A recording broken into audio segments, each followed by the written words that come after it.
ደርግ ኢትዮጵያው እንዳልሆነ ያውቃል። ታሪክ መጠየቅ የደርግ ወታደር እኮ ከኛ ጋር ብዙ እልክ ይዞት አልተዋጋም። የኛ ኢትዮጵያውነት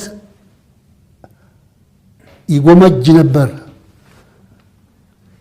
የደርግ ወታደሩ የእናንተን ኢትዮጵያዊነት ይቀናበት ነበር። ወሮ በስላሴ ስለዚህ ለምን ዘገያቸው ነው ስድቡ።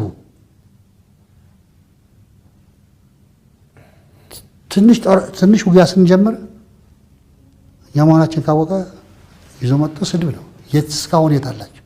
ወድ እንትና የት አለ እንትና የት አለ አለ ወይ በህይወቱ? ቀርፋፎች ለምን ሀገር አታድኑም ነው። ኤክሰፕት ኤሊት የፖለቲካ ኤሊቱ የጀነራል የሆነ ምናምን በስተቀር አርሚው